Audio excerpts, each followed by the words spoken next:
Hello, Christina here. Welcome to day 23 of the holiday card series. We are jumping right in with the Chubby Snowman or Snowmen set from our Impressions. These are such cute images, and I thought I would do some watercoloring with them. So I have a little scrap of Artistico watercolor paper from Fabriano, and I'm using that little scrap up so that I can color these and die cut them and then put them on a background. I'm stamping the images in diversifying onyx black ink.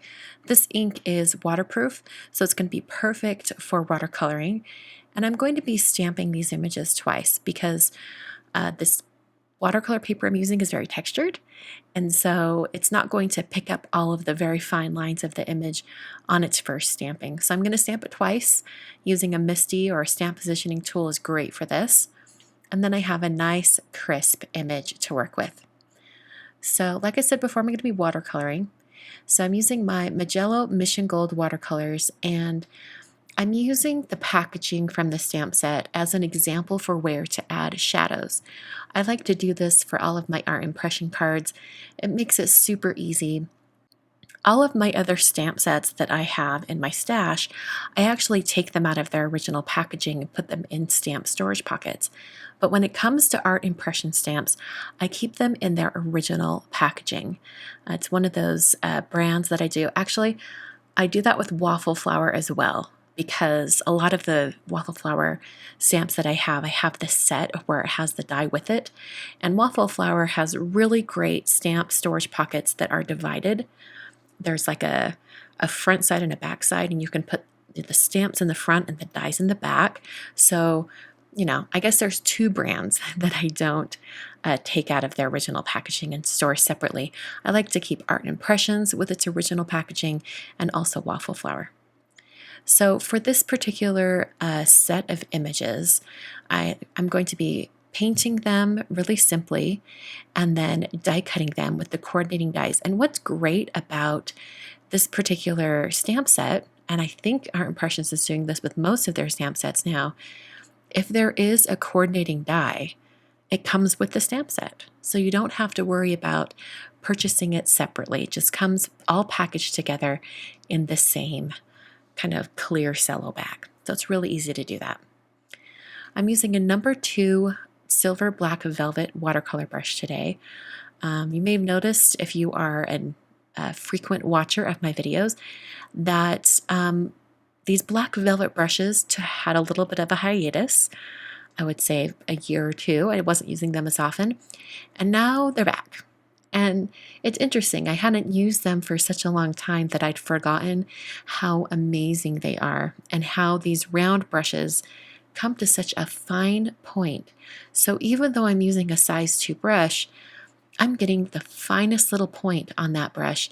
And the same thing happens when you have larger brushes. So I actually probably could have painted this with an even larger brush, but had the same amount of control and detail with just that very, very fine point. So the other day I got a text message from a friend, and she said that one of our mutual friends, her husband was trying to buy some watercolor brushes for her for the holidays, and she wanted to know what brushes I would recommend to this husband. So I was like, oh, hands down, black velvet brushes from Silver Brushes. So I recommended my favorite sizes, which generally are size 2 and size 8. Those are the ones I use most often.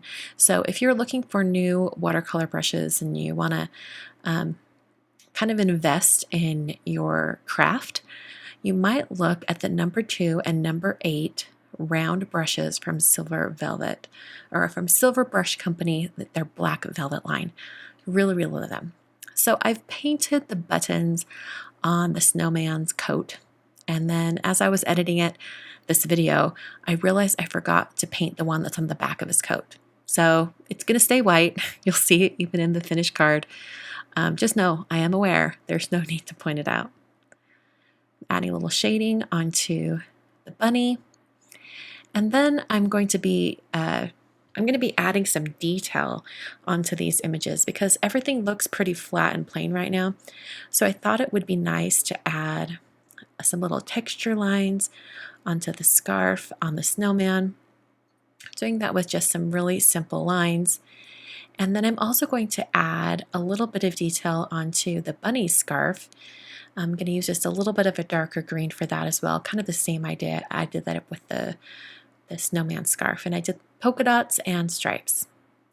Kind of a nod to the pattern that is shown on the front of the packaging for this stamp set as well. It's a little bit different, but they also have dots and stripes, and I thought that was super cute. Kind of looks like one of those Nordic patterned scarves. Adding more shading onto the bunny, and I'm just wrapping up all of my painting. The last thing to do is I'm going to be hitting this with my heat tool, make sure everything's dry, and then I can move on to all of the die cutting. So I'm just using my heat tool to speed up the drying process. Of course, you don't have to do this. You could definitely skip this part and just let everything air dry. I think it would look great. Just might not happen as quickly. So like I said, I'm using the coordinating dies, and I'm going to put a little bit of this tape here to hold it in place. This is a new kind of tape to me. I saw someone recommend it on Facebook. I think Jennifer McGuire has been using it recently too, but I had not seen it in her videos yet. I really love it. It's like a really low tack Scotch tape. So it's got a little bit of a plastic feel to it, so it doesn't tear like washi tape does. And the limited use that I have had with it so far, I really love it. So I'll link that down below if you're interested. So now I have a piece of 5x7 watercolor paper, and I'm positioning my die cuts just so I can get an idea of where I want the background to be painted. I've taped down my paper to a hard board since I will be adding lots of water, and I'll remove those and then get to the painting. So I start with a kind of a mid-tone gray, fade that out to the bottom, and then I'm going to mix up a nice blue shade for the sky. I wanted to have a little bit of a green tone to it, but also toned back. I didn't want this bright, bright blue that I have on my palette. So I'm mixing quite a few colors together to try to get the right shade. I tested it out on some scratch paper until it was the right color. And then I diluted it down quite a bit. And I'm going to paint kind of almost a globe shape to go right behind the snowman.